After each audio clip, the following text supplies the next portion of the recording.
Let me start off with, inshallah, the discussion on diet. Diet plays a really major role in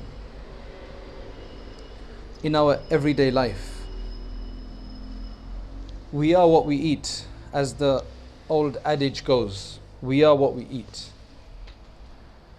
Because what we eat has various different influences and effects on us.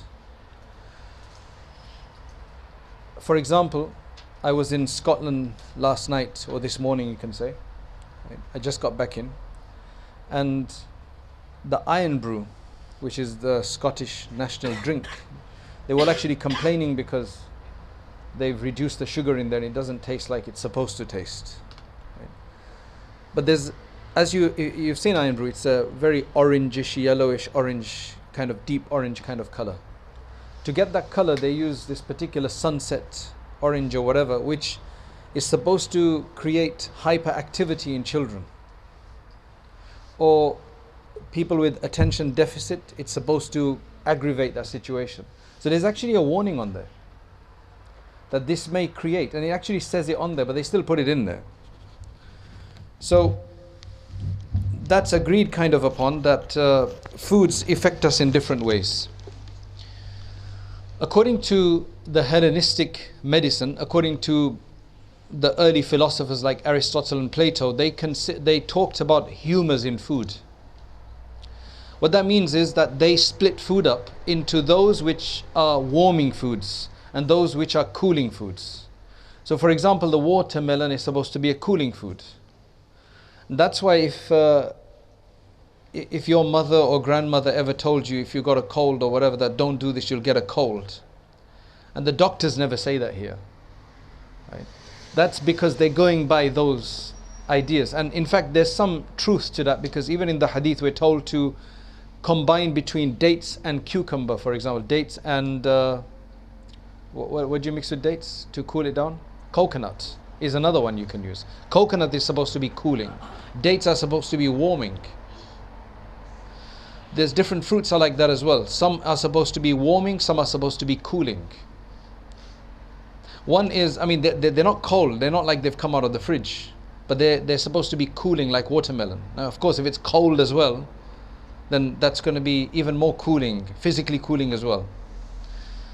So that they try to keep the balance of the body. So now when we're fasting, the whole point of fasting is that we actually decrease our food. Altogether, we actually decrease our food. But unfortunately, it just seems like we just change the timetable. So instead of having lunch and dinner separately, we try to do a lunch and a half a dinner at iftar time. And then at suhoor time, we do dinner and half dinner and full breakfast. So we end up eating the same amount sometimes. And then we don't have time these days to do a post-Taraweeh meal. But then that sometimes comes in as well. So the idea of Ramadan, Hazrat Maulana Ashraf Ali Thanwi rahmatullah alayhi, he said that, he summarized it. He said the point of Ramadan is taqleelul ta'am, taqleelul manam, and taqleelul ikhtilati ma'al awam. What that means, he says, Ramadan is to decrease your food, decrease your sleep, and decrease your meeting with people, with general people, right? The way you do taqleelul ta'am is because you don't have a lunch. So you're supposed to eat less. There's supposed to be one less meal in the day anyway. Taqleelul manam, because you have Taraweeh. So generally that encroaches on your night. It's supposed to, but nowadays it doesn't, because people stay awake for longer hours anyway. And then you have to wake up for suhoor, sehri. That's supposed to. So there's an imbalance that's created in your life, in your daily schedule. And when you're unbalanced, it helps to rethink. It helps to gain taqwa, to control the nafs. When you're not in your normal, because you get more time to think about things. And then how is it less meeting with people? Because generally in Ramadan we still go about our daily needs, right? That comes in the last 10 days. If you do i'tikaf, then you will decrease your meeting with people. You're going to say, but we still have people to meet in the masjid, right? There's loads of people in the masjid, increased number of people in the masjid. That's fine. No i'tikaf is hermitude. Because remember, Allah doesn't want us to be isolated completely. Right? If somebody does that once in a while for a particular reason, that's different. But as an ibadah, where there's no hermitude in Islam where you just take off and you don't meet anybody at all. We do i'tikaf in the masjid, but that's restrictive meeting with people. So what's going to happen is you're not going to meet with the general people. You're not going to meet any non-Muslims generally, because you don't generally have non-Muslims in the masjid. And even among Muslims, you're going to have those that come to the masjid. And the Prophet ﷺ has actually said that if somebody comes to the masjid, bear witness that he's a believer. So your connection at that point, just for 10 days, is just going to be with believers. So you're not in solitude completely. You're meeting with some people, but it's only with those who are believers. So that is what, when a person does that, then they're supposed to come out of Ramadan from this type of retreat after having changed your food style, your sleeping style, and your Ramadan style. So now in terms of foods, there's loads of lists online that you can find. If you search for Ramadan food, dietary, suggestions or advice, there's so many people that have given these advices. And some of those advices, to be honest, it's like you have to change your entire system of eating. And I don't think it works for a lot of us, because many of us are used to certain types of foods. And for us to get a whole new cuisine in Ramadan and to learn to do that, that's going to be a challenge on its own. And if you don't enjoy it, then you're going to feel hungry, so it's going to be an issue. So I think what the trick is, that we should actually start introducing this adjustment from before in our lives. If you try to do it just in Ramadan, you're going to be trialing new foods. And some of that stuff is not going to taste good for you. Or you're not sure how you're going to react to it. So it's a good idea to start doing this from before, to introduce these kind of healthy lifestyle changes. For example, a simple thing is remove white bread from your diet. That's the simplest thing you can do.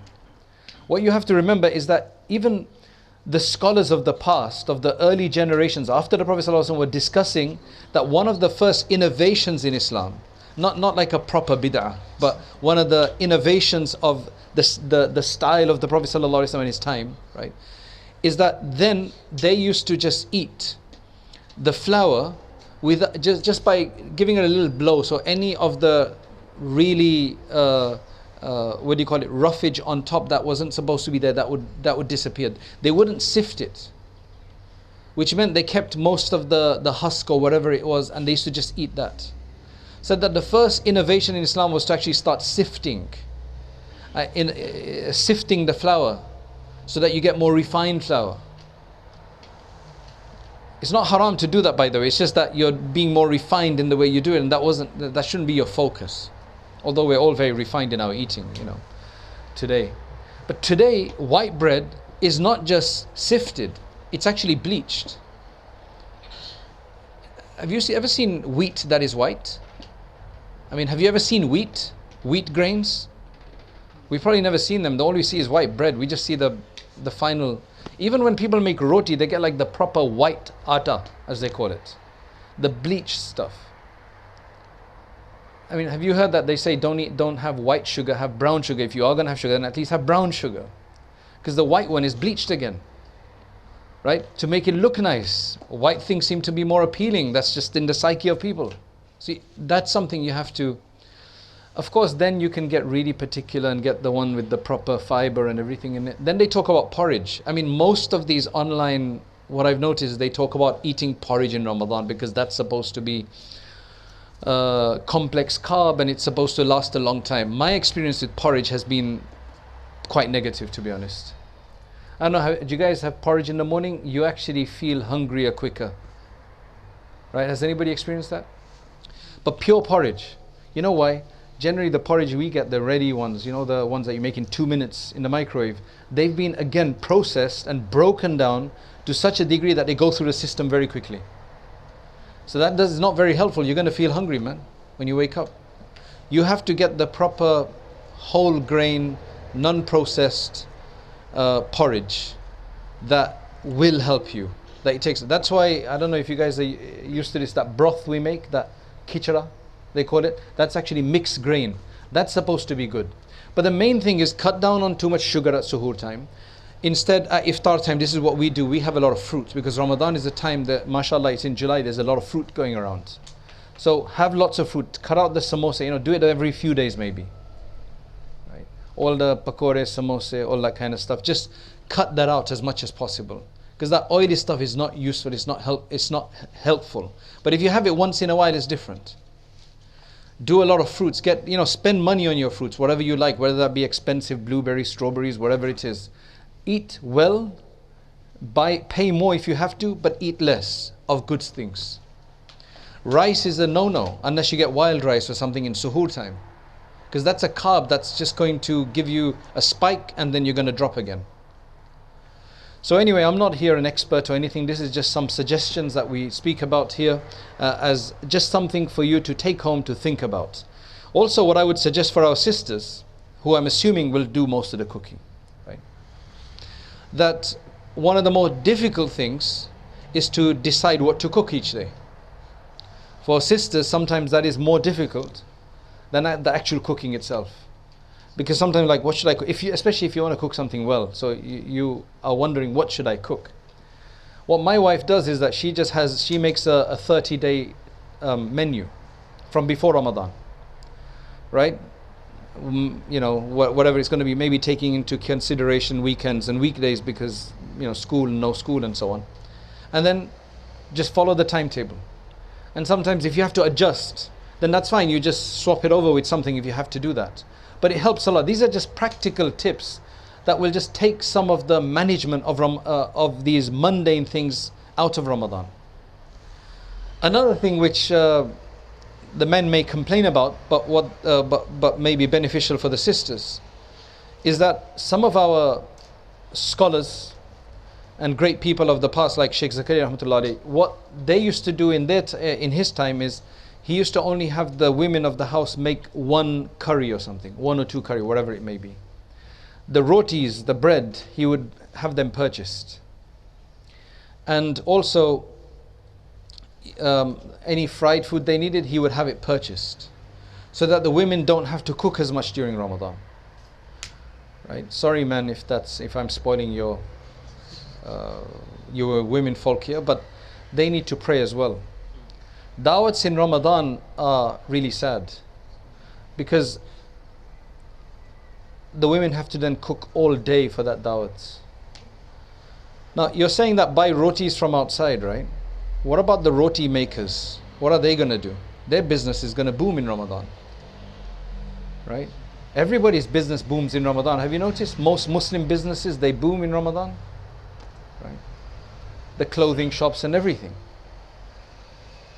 Then it's up to you, to be honest, whether you want that boom and this boom, or just that boom and not this boom. Whether you want to sacrifice your extra worship because mashallah you're going to make a lot more money, or whether you're going to be very savvy about it and say, I want to get the best of both worlds, so I'm going to set it up that I've got some workers that will do all of this work for me. I collect the revenue from there as well, and I do my Quran. I'll sit there and watch everything, but I'll be reading Quran. You can get savvy with these things. It just depends on how you plan these things. That's why I personally feel that Ramadan, you get the best out of it if you plan it from before. You plan it from before and you want to take it a notch higher every year. You don't want to do that same Ramadan. Because if you want to gain the taqwa that we've been discussing, and you want to be reading Quran, then you're going to have to set goals. So the second point that I want to make now is setting goals for ourselves. Everybody knows what they're going to be doing in Ramadan. So if you are a professional working in a particular industry, you know that you're going to have to be working this way. You can't take off. You know. If you're a student, you're going to know that this is how much I'm going to be studying. You're a housewife. You're going to know this is kind of the workload that I have. Right? Whatever you're doing, you're a teacher. Whatever you're doing. We know. I mean, I'm assuming that this is is there anybody here whose this Ramadan is going to be their first Ramadan? Or everybody's done a Ramadan before, right? So, I mean, the discussion now should not be what we should do in Ramadan. It should be how do we take a notch higher. Because if all of us have been doing Ramadans for as long as we can remember at least, then there's no need for us to have that discussion of how to do Ramadan. Our discussion of what's relevant to me, to you, to each individual person is going to be about how can I take my Ramadan that I've been doing and give it an upgrade this year. Because the Ramadans of the past, I mean, maybe they were on beta version. What version were they on? Our Ramadan package that we would do, the Quran we would read, and was it on a beta package or was it 1.2 or what was it on? I mean, everybody should have their own gauge about this. Where do I want to take it? Because it looks like when you listen to the stories of the pious, their Ramadan was like version 10.0 or something, like Windows 10. We're still on Windows 3.1. We're still running the old system, right? The same old little bit that we do, and we think we've done a lot. So how can I upgrade my Ramadan this year and get a massive upgrade this year? That's what I think we should be focusing on, as opposed to how do I spend Ramadan, because we all know how to spend Ramadan. So the way you do that is if you set reasonable, manageable goals, that really works. So for example, you could do this for people in your family, right? That, okay, we will decide that we're going to do this much Quran a day. That's going to be manageable for all of us. So let's just say that I think every year I've just about been able to do one Quran in the whole month. So I read one juz, one supara a day. So this year I'm actually going to do 1.5 a day. Because maybe you read very slow. You're not a hafiz of the Quran. You read very slow, so it is difficult for you, right? It's a struggle for you to read the one juz. This year I want to do 1.5. So we make that our family goal, that everybody's going to do 1.5 a day. Then in addition to that, we're going to do, every day we're going to do 2 or 4 rakats of tahajjud. We're going to get up for suhoor, sahri. We're either going to do tahajjud first, or we're going to finish eating about 10 minutes before the end time. And then we're going to all do 2 or 4 rakats of tahajjud, and then we're going to do 5 minutes of dua. That's another goal we're going to have. Dua and tahajjud. Right? Now, obviously, if you've got a goal, you've set yourself up like that. Not that it's my dream to do tahajjud and then like I didn't do it the first night, I'll do it tomorrow, and then you'll only do it on the 27 nights. Right? When everybody does it. I would think so. Right? So, have these goals, right? What else is a goal? Let's get, how many istighfar should we do a day? What would be like a, for a working person? How many istighfar do you think they can do a day along with 1.5 juz of the Quran? Maybe 500? 500 istighfar, astaghfirullah, I ask Allah for His forgiveness. 500 times? It's not difficult. I mean, remember, you can use every moment, because every moment of Ramadan is going to be full of blessing. So when you're going to work, whether you're going on a bus or whether you're driving, when you're coming back, lunch breaks are very valuable these days because you don't eat lunch, but you still get a break. So I'm going to do this much istighfar. I want to get my qadha prayers out of the way. So at ishraq time, which is generally the time after sunrise or when you wake up, duha time, I'm going to do 4 rakats of qadha prayer at that time. My makeup prayers, the ones I've missed before, I want to make them up. So instead of doing nafil prayers, you should do your qadha prayers. So in ishraq time, you should do qadha prayers. In fact, even in tahajjud time, if you can do qadha prayers instead, you should inshallah get the reward for your tahajjud as well. Inshallah. You do your qadha prayer at that time. Any prayers you missed. So inshallah, if you set those kind of goals, and then in the last 10 days, I can't do maybe i'tikaf all 10 days, so I'm going to do at least 2 nights or 1 night in the masjid, in the weekends for example. Just be creative and think what you can do. I want to also donate this much. I want our family to collect this much money and donate it to someone. They say that one of the signs of the acceptance of your fasting is that you are moved to donate. Because you actually start feeling the benefits of fasting.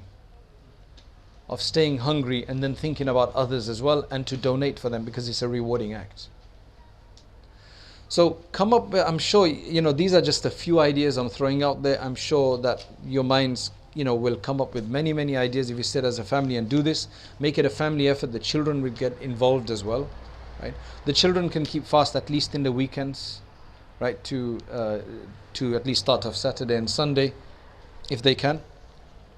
So that was all about. So working professionals, the way they need to deal with this is primarily to try to fit in to their daytime, to plan it ahead. I'm gonna have to go to work for this long. I'm gonna have to do, but these are the breaks that I get.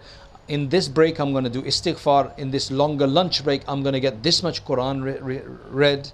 When I'm traveling back home, if you're used to those headphones in your ears, which I find extremely antisocial, right? It's just everybody's walking with headphones on. It's like, what kind of world are you living in? You're among people, right? And you're listening to something else, like some faraway place. It's just like, what kind of a person are you? It's understandable if you're alone at home and you got nobody to keep you company, then you listen to something. But when you're among people and you're still, for professionals, I think that's the idea. Keep manageable goals, and inshallah we will succeed. I'm going to move to the fiqh quickly, because then I want to leave time for question and answers. Can you smoke in Ramadan? You can smoke in Ramadan if you can't help smoking, but you can't smoke while you're fasting. A lot of people, poor guys, I really feel sorry for them, because at iftar time they just want that cigarette. That's the first thing they want, or that coffee, right? So yes, smoking breaks the fast because you're taking smoke down. So to explain that quite simply, if there's smoke somewhere and it goes into your nose or your mouth and it goes down your throat without you wanting to do that, not purposely, then it won't break your fast. But otherwise, smoke breaks the fast. So if you inhale bakhur, when you incense, for example, that will break your fast, because there is a perceptible body that is going down your throat or your nose and is going into the stomach. So now let me ask you a question. If you get Vicks and you put it by your nose and then you smell the Vicks, the vapors of it, will that break your fast or not? Do you think that will break your fast? No, that won't break your fast, because there's nothing perceptible going up. There's no body going up. This is just a smell. So you can smell perfume in Ramadan, but you can't have incense, because incense has a physical body. Incense has a physical body, so that's why incense you can't.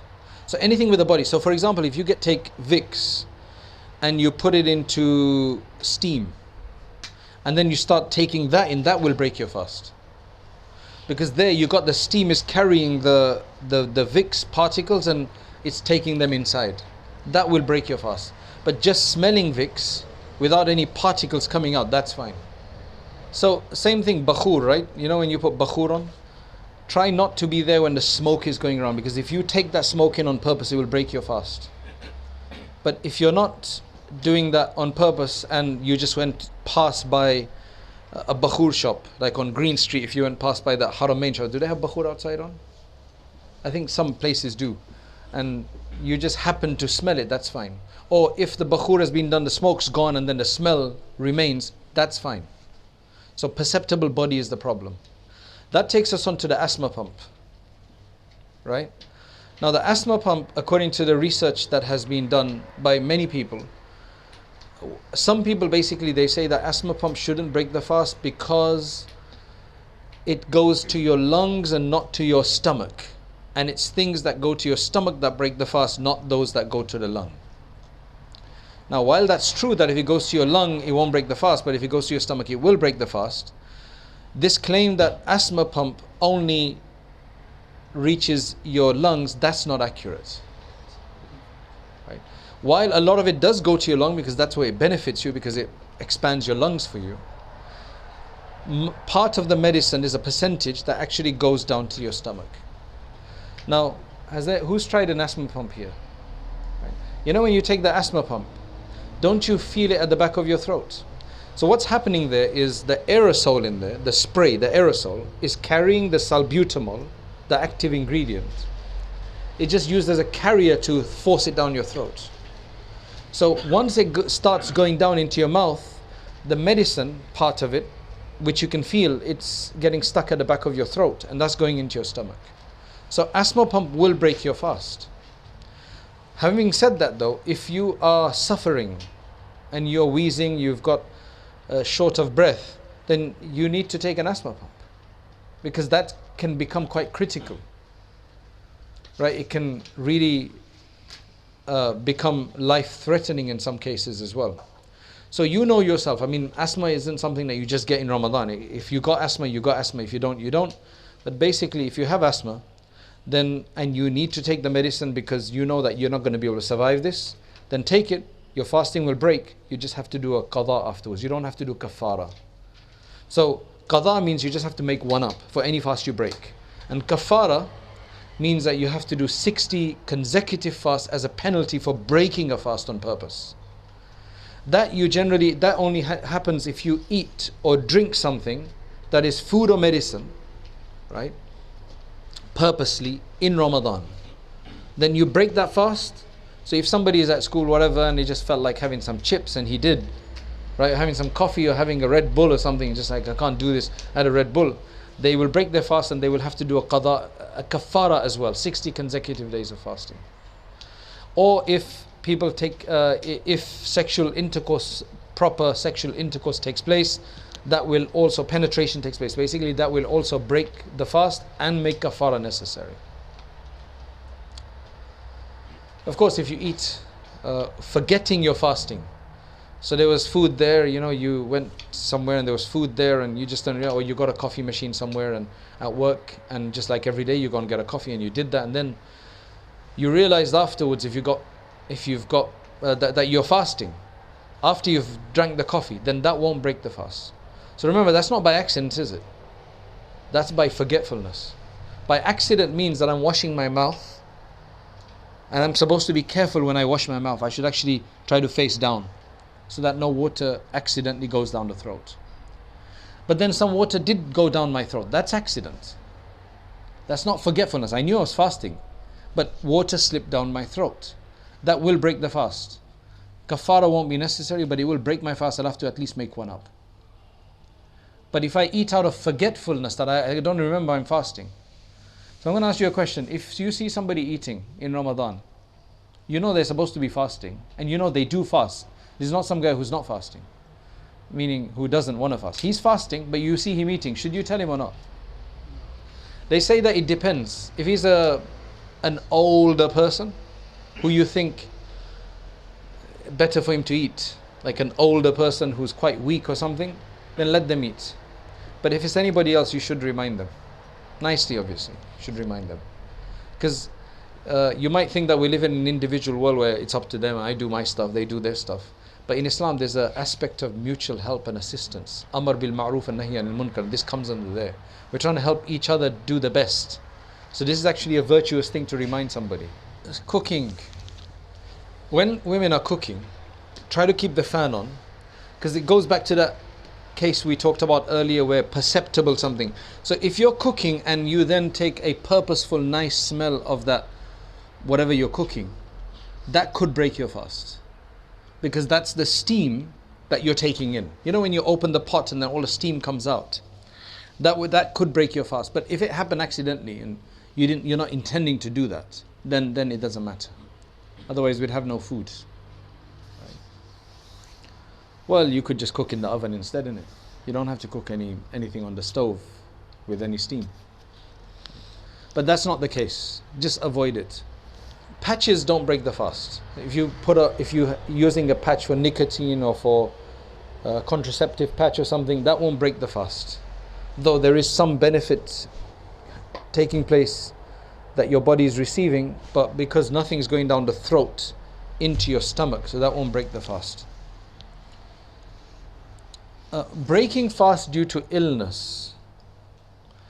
So if you've got a light headache, or you've got a bit of a cold, and it'd be nice if you could actually have an antihistamine or something, right? That won't justify breaking your fast. But if you're getting a splitting headache and you just can't do anything and you fear that it's just going to get worse and it's quite critical, then in that case you're allowed to break the fast. If you break a fast, in that case, you only have to do qada, no kafara. Somebody just has a light headache, they can manage to have them all the time, but decides that I'm going to break my fast because of this, then you'd have to do a kafara as well in that case.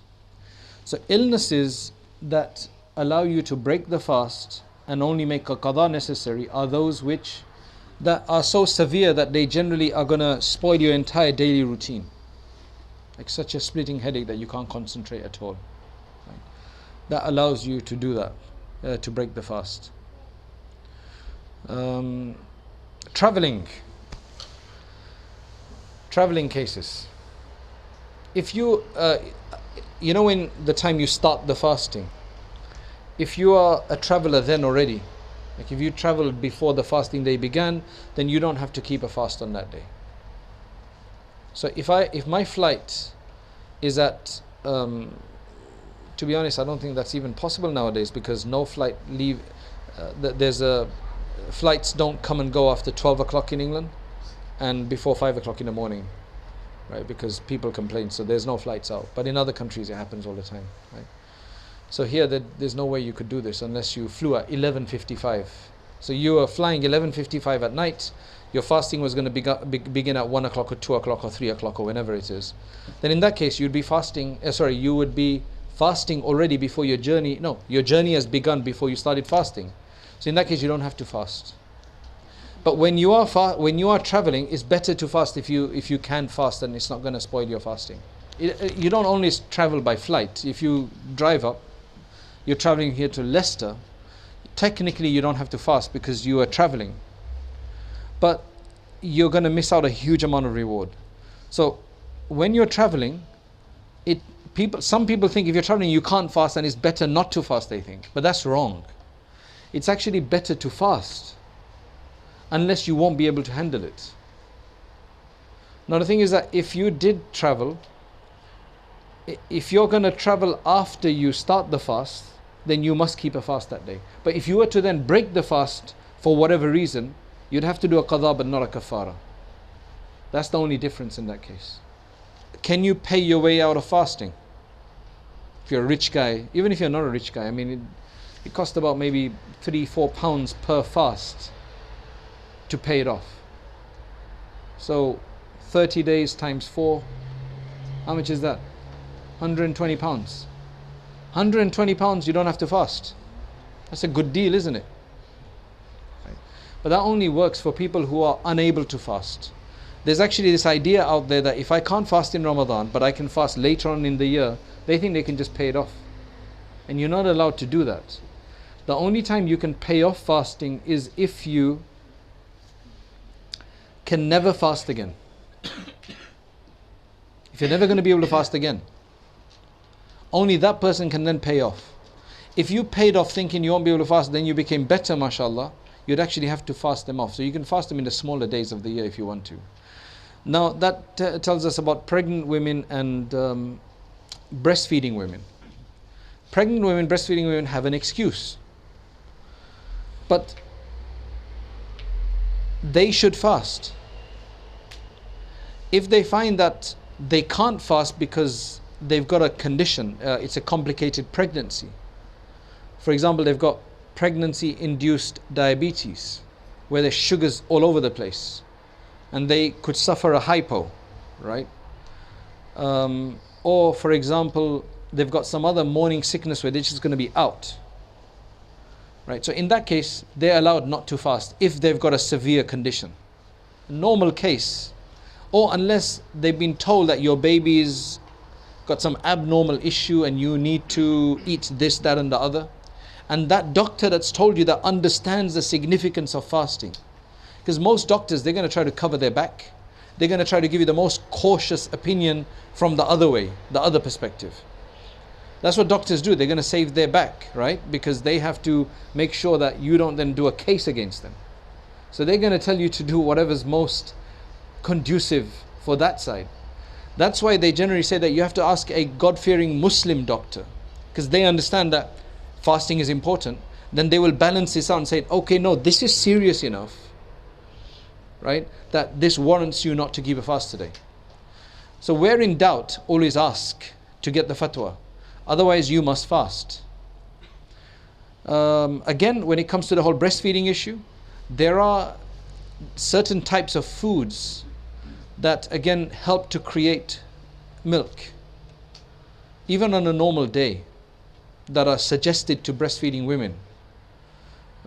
These are not things that you're going to find in a pharmacy, by the way. These are things you're going to find by these villages that will tell you about this particular type of flour. I think one is horse chestnut flour. That's supposed to be really good for this.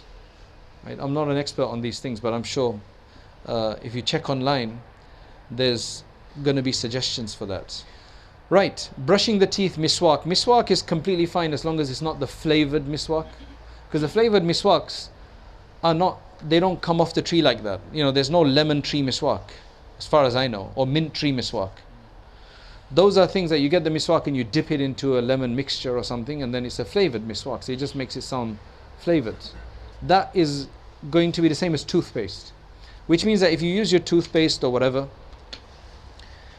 it's makruh to do so because you are basically maybe putting yourself up to break your fast because it may go down your throat. If any of that goes down your throat, your fast will break. But if it doesn't go down the throat and you're able to spit it out, rinse your mouth and so on, completely clean it up, then it's still makruh because you're adding a... If it's just the cleaning aspect is fine, but the fact is that you're freshening your mouth, which you're not supposed to do.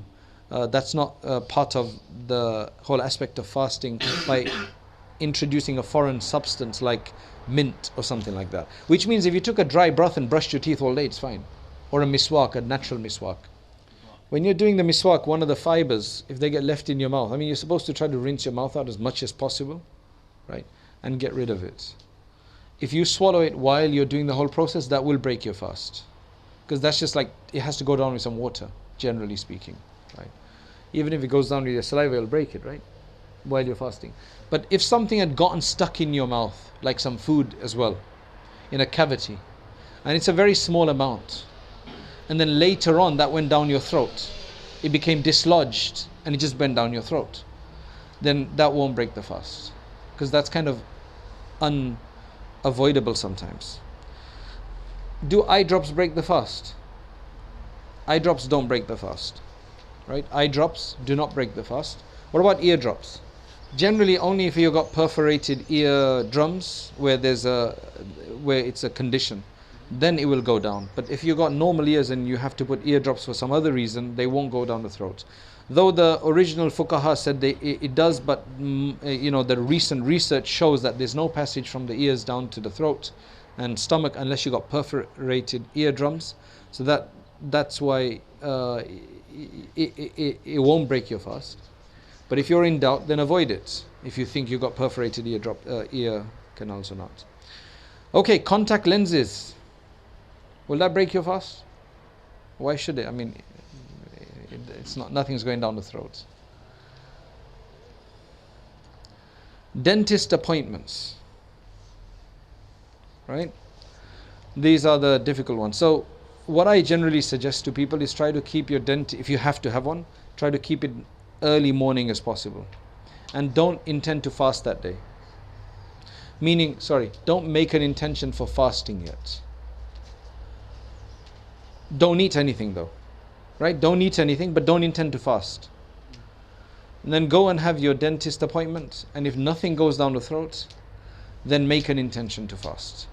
And your intention, as long as your intention, remember in fasting, your intention has to be done by half the day. But what we mean by half the day here is not sunrise to sunset. We mean from Fajr to sunset. So it's earlier. So when does Fajr time begin right now? According to whichever time, just give me one. 3:30. What time is sunset? Huh? Just say 8:30 just to make it easy. 3:30 to 8:30. How many hours have you got there? 4, 5, 6, 7, 8, 9, 10, 11, 12. That's 9 plus 8 is? So we got 17 hours. Drop that in half. How would you get? 17 divided by 2, my brother. 8 and a half. So now, when is 8.5 hours from 3:30? Oh, it's 12, yeah, it's 12. So 12 o'clock. So if you have your appointment in the morning at 9 o'clock, 10 o'clock, 11 o'clock, and you come out of there is before 12 o'clock, and nothing's gone down your throat, make an intention. So your whole fast will be done. You just won't be rewarded for the first part of it, but you'll be rewarded for the second part. But your fast will be done. If something did go down the throat, well, then you're not fasting that day. So you didn't break your fast either then. Do you see what I'm saying? I think I'll stop my part there. I'll take your questions now, inshallah. How is it best to control use of social media, smartphone? Does scented candle... Okay. Social media and smartphone, again, you know the discussion we had earlier where you plan, right? And set reasonable goals. So I should have mentioned it there. One of our reasonable goals is, a lot of people do, is no TV. But now, while people may not put the TV on, the big screen on, the small screens are constantly on and they're unavoidable, right? So what I would suggest for that is, firstly, block all of your notifications. So you don't get any notification except straightforward text message from people who really matter to you, or who you matter to, right? Because then they'll pay the money to, or they'll text you instead of just WhatsApp beep, beep, beep all the time. Just, if you can pull yourself off WhatsApp and off all of the others just for a hiatus of 1 month, that would be the best. If you can't, then regulate yourself that if it's important. I mean, if it's mundane, waste of time, then just pull yourself up. But if that's how you communicate for your business or your work or some other management, then just have times where you look at that. So don't keep your data or Wi-Fi on all day. Just put it on when you need it and go and check what you have to. Again, it's your management. I'm only going to look at it this time. I'm going to keep it away this time. I'm going to put the phone elsewhere, or whatever the case is. Because if you have your Quran, if you're reading Quran, you have your phone on, then your Quran reading is going to become very disturbed. Right? It's just, they're very addictive things, and I don't want to take too much time on this. We've got a topic on ZamZamAcademy.com that you can listen to about social media in general, right? That you can go and listen to. Does scented candles break the fast? Scented candles, if you're just smelling the scent after the smoke has gone of it, then it's fine, right? If you actually, I mean, scented candles, they're not going to produce that much smoke, to be honest. They produce more of an odor. The odor is fine. But if you take any perceptible something from there, that will break the fast, which is highly unlikely, I'm assuming, unless you go very close. So scented candles would be fine. What if we begin our fast before journey, and our journey is 12 hours by flight? Do we maintain the fast? To be honest, I mean, if I'm going east, then you're better off fasting, because you're going to get a very short fast, right? So it'd be a no-brainer, to be honest. And if you're going west, then your fast, I mean, I've done a fast, I think, I can't remember the number of hours, was it 26 hours or something? I did a fast for once. Because I went to Canada, left about 11 or 12 o'clock, I left about 2 o'clock, got there about 3 o'clock in the afternoon. I left from here 2 o'clock p.m, I got there 3 o'clock p.m. Canada time, and then the iftar was about 8:30. So that added on about, I don't know, 5-6 hours extra. So I thought it was going to be tough. It was a bit tough, but it was okay. So it just depends. I could break my fast in that case. But if you're going east, then you should rather keep a fast, because you're going to be finished very quickly. I am a doctor. I has a channel that connects fluid of eye into the throat through the nose. That's true. Because I know the classical fuqaha used to say that it does not break the fast even though you're tasting it, right? So it's a good point. The reason is this, that for this, I didn't want to bring the technicality here because I didn't want to confuse, but since it's a doctor asking, I need to answer this question. What it is that what actually breaks the fast, technically speaking, is for something to reach the stomach by way of a passage of consequence. And passage of consequence is considered to be the throat, what else? The nose? The throat, the nose, and the rectal passage. If anything else reaches the stomach, which is a cavity of consequence, but not through a passage of consequence, these three, it won't break the fast, technically speaking. So because if it goes down the nose or mouth, throat meaning, that's normal passages that lead to the stomach that will break the fast. But if it goes through any other passage, For example, when you take an injection, or intramuscular, intravenous injection, or some other way, or a drip, that will not break the fast. Even if some of that ends up getting into the stomach or whatever, that won't make a difference because it's not going through those normal passages. That's why if somebody has an enema or a rectal suppository or whatever you call them, that will break the fast. Because that's considered that a possibility, part of that could get into the lower part of the intestine or the rectal area, right? So it's anything that gets into the what's it called?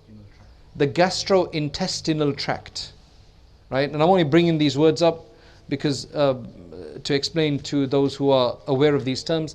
The gastrointestinal tract, from my understanding, it includes the intestines and it includes the stomach itself. So anything that can get into there, whether rectally or through the nose and mouth, will break the fast. So through the eyes, it will not break the fast.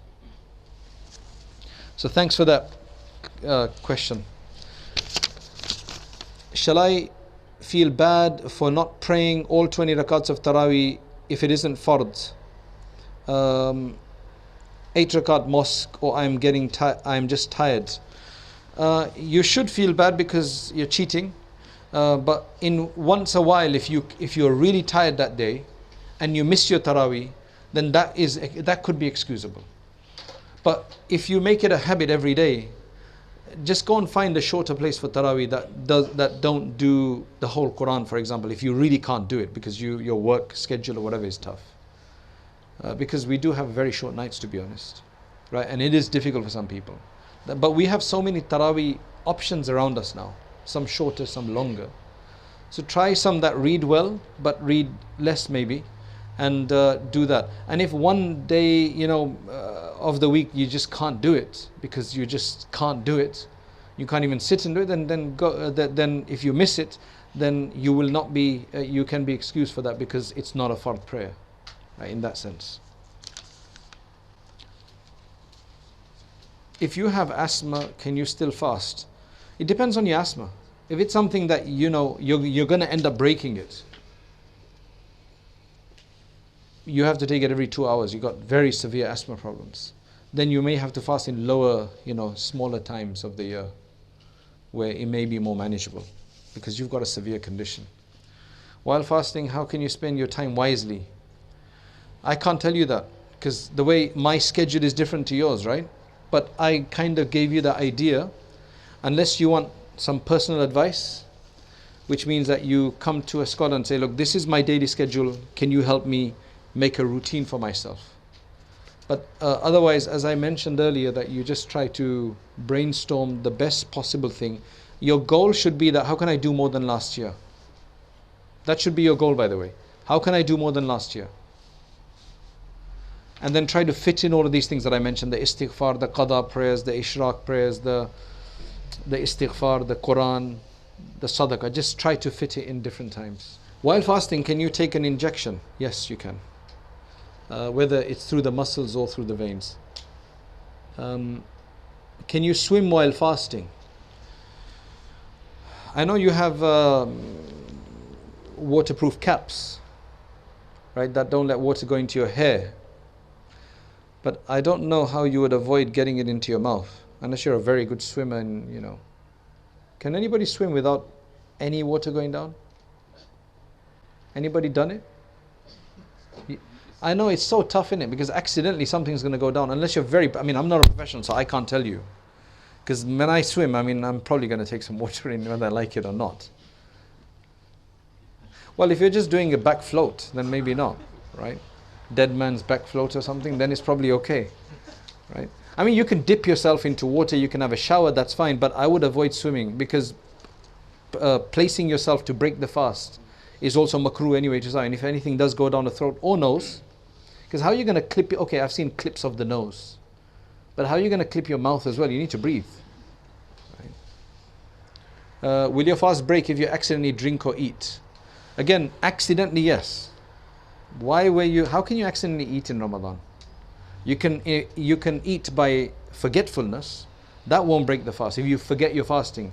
But if you were, the only way you can accidentally eat is if you had something by your mouth and you ate it. By the way, insulin injections don't break the fast. I have read somewhere that to know that your Ramadan was accepted, any positive change in your life after Ramadan is an indication as an accept. Is this true? I would say so, definitely. Because Ramadan, as I said, is supposed to be that stepping stone. So if our Iman level is at 2 before we start Ramadan, and after Ramadan it goes back to 2, then what have we benefited from Ramadan? We should at least be at 3 or 2.5. That's the whole point of it, isn't it? What kind of changes can you list a few, please? Let me get your help here. How do you think you can change? I mean, number one, there's certain sins that we were doing beforehand that we avoided. We've now become punctual in our worship. That's a big benefit. We now actually start fasting maybe Mondays, Thursdays, 3 days of each month. That's a good change. We've stopped doing certain haram things that we were doing before. Well, I mean, the non-active benefits will be that if you've followed the path properly and you haven't overeaten, you should lose some weight. And there's this whole discussion and a survey that's done on what happens on the first 10 days and the second 10 days, like the inside, what's happening in your body physiologically, how your body is becoming detoxified. It's quite interesting. It's just we don't have time for that right now. But if I can find that article, I mean, you guys have all registered, we'll try to send it out on the ZamZam mailing list, right? We'll try to put it up. There's a really wonderful article that was about 2 years ago. Does anybody have it? Does anybody have access to it quickly if they do? It tells exactly medically what's going on in your body. So the first 10 days, this is what happens, second 10 days and the third 10 days. That's why initially you feel certain ways and then eventually you get accustomed to it. So in terms of the spiritual benefits, they are huge. The amount of reward you will attain in Ramadan for every deed you do, I mean, a fard is increased 70 times. So all your fard prayers you do in Ramadan or any other fard worship, zakat, whatever, you get 70 times the amount. It's not even like a buy one get one free. It's buy one get 70 free, which is unheard of anywhere. Even clearance places don't give you that, right? That's just a huge amount. When Allah says 70, when the Prophet said 70, that means abundance, right? That's without count. Then the Prophet ﷺ said that Allah says that fasting is for me. Because if you fast, you can only fast for Allah. If you want to show off to say I'm fasting, don't fast. Just don't eat in front of people. Tell him all day long I'm fasting every day. But go and eat in private. So if you are going to stay hungry for Allah, then that means you're doing it for Allah. Allah directly rewards you. The angels don't even come in between in this one. When Allah rewards somebody directly, then He splashes it out. He drowns us in reward. And then every moment, because there's a hadith which says that if you miss one fast of Ramadan, with no excuse, and then you try to keep up fast for the entire year to try to make up for that, you won't be able to. Yeah, as a qadha you will, but the reward you would have lost, the benefits, the blessings, you won't be able to. So Ramadan is, subhanallah, the amount of benefit in Ramadan is concentrated. So you should get closer to Allah, but the problem is that when the day of Eid comes and Ramadan finishes, that shaitan who was deactivated for 30 days, he just becomes activated. It's like those, in this new world of Marvel superheroes, this shaitan is becoming activated again. And he's going to come and spoil your entire month. That's why there's people who've said that on the day of Eid, I was so good for the whole month. On the day of Eid, I went and did what I wasn't supposed to. And then you get demoralized. That's why you should keep the 6th fast after Shawwal. Because the benefit of that is straight after day of Eid, you're still fasting. So you still feel like you're in Ramadan, though the shaitan is out. And inshallah, if you preserve that, you'll be fine, inshallah. If your wife does not want you to do i'tikaf in the masjid, what should you do? That's a good question. You need to really speak it over. You need to maybe give a deal that, okay, let me do i'tikaf and I'll take you on holiday. Right? Or I'll do i'tikaf with you for 10 days afterwards in the house. Right? I won't go anywhere. I won't go with my friends. I'll just stay with you. Right? Or I'll get you, I don't know, make a deal, man. What else are you going to do? I mean, how am I going to answer that question? Right? you have to deal with that relationship. I'm not being very helpful, am I? I mean, I gave you some suggestions. What would I do? Well, I would really plead and, all the rest of it. And I'll say, okay, I'll only do it every 2 years or something. Everybody's got a different relationship. I would say you just make lots of dua to Allah subhanahu wa ta'ala, and you just strike a deal. That's what I would think. Show her the fadila. Say, I'm going to make dua for you. Like every time I'm sitting in that mosque in tahajjud, can you believe the amount of duas I'm going to make for us and our future and our children? That I can't do at home as much because I'm in the masjid, and Allah loves people in i'tikaf. Show her those fadail. Because sometimes people just don't know why you just want to skirt all the responsibilities. Maybe you just want to go off or whatever. I'm going to feel alone. So if it is about feeling alone, then cater for that and say, okay, call your sister over, call your mother over, you go and stay with your mother or something like that. There has to be some practical reason why they're saying no. Or is it just they love you so much? Well, if they love you so much, then they should allow you to go, right? Or is it that they're going to feel alone? Then try to bring them somebody. So get to the bottom of why, and then try to find a solution for that.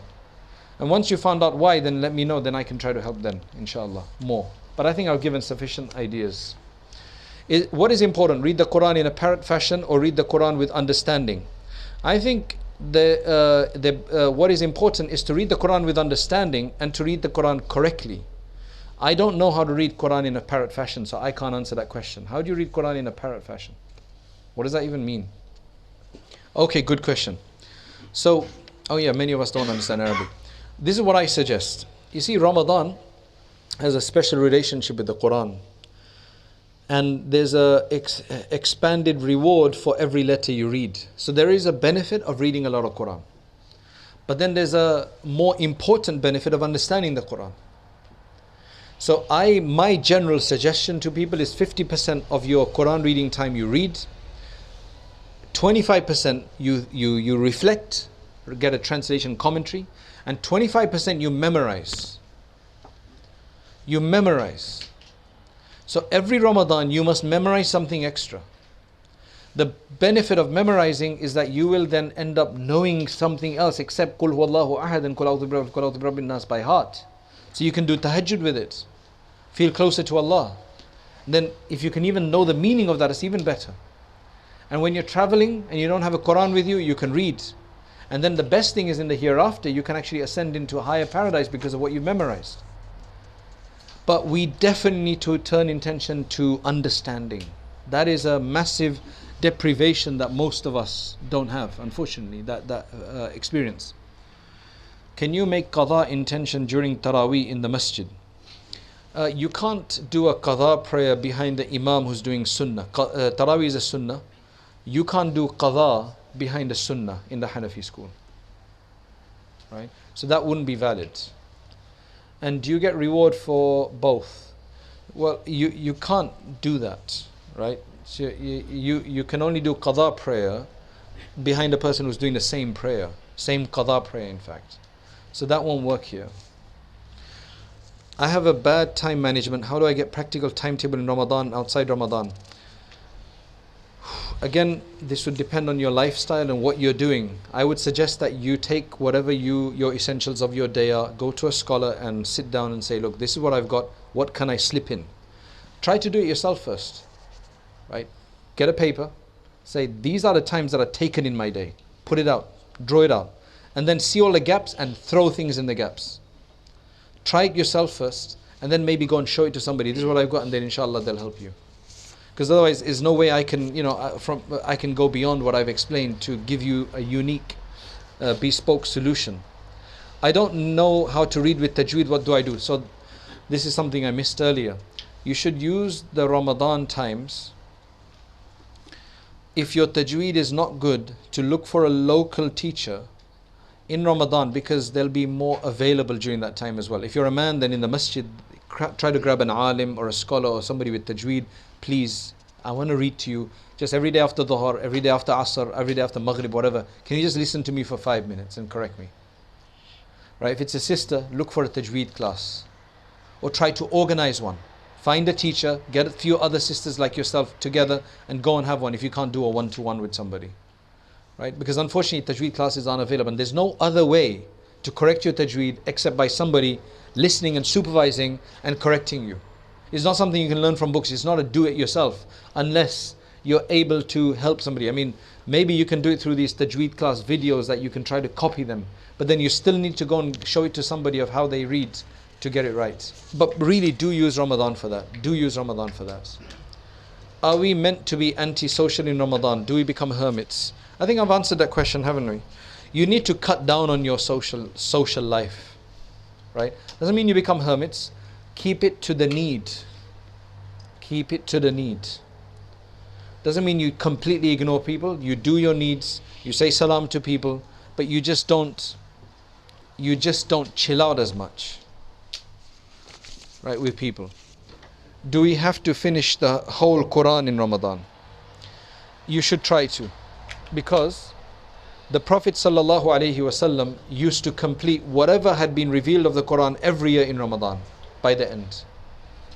And the last year he completed 2 times. So that's why it's an encouragement to complete. It's an encouragement to complete the entire Quran if you can during Ramadan. I am addicted to social media and my mobile phone. How do I get off this? I mean, if I tell you something, I'm not sure if you're going to be able to do it, but to be honest, what I would say is go downgrade to a non-smartphone. So you're only going to receive the most important messages and phone calls. And just tell everybody, I'll see you next month. I don't see any other way. Right? Just do that.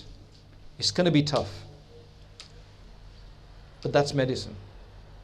And you're going to be struggling for the first few days. But give your phone to somebody else. Say, don't give it to me until. How should we engage with our phones? Okay. Same question. It consumes a lot of the time, distracts us. To be honest, what I do is I just try not to be on there as much. But if that's difficult for you, then just downgrade. Understand that, I mean, you obviously, I can't tell you the harms. You already understand the harms. You know it's a problem, right? The only thing now is to take the bitter pill and just get rid of them. That's why one sheikh used to call the cell phone the hell phone, especially for Ramadan, right? If a patient with a chronic disease fails to fast, then she is not able to, and then is she able to not to keep the fast and give fidya? And can she break her fast if she feels ill? And what about previous years? As I said, if she can't fast at all for the rest of her life, then she can give fidya. But if she can fast the smaller days, then she's going to have to fast those days.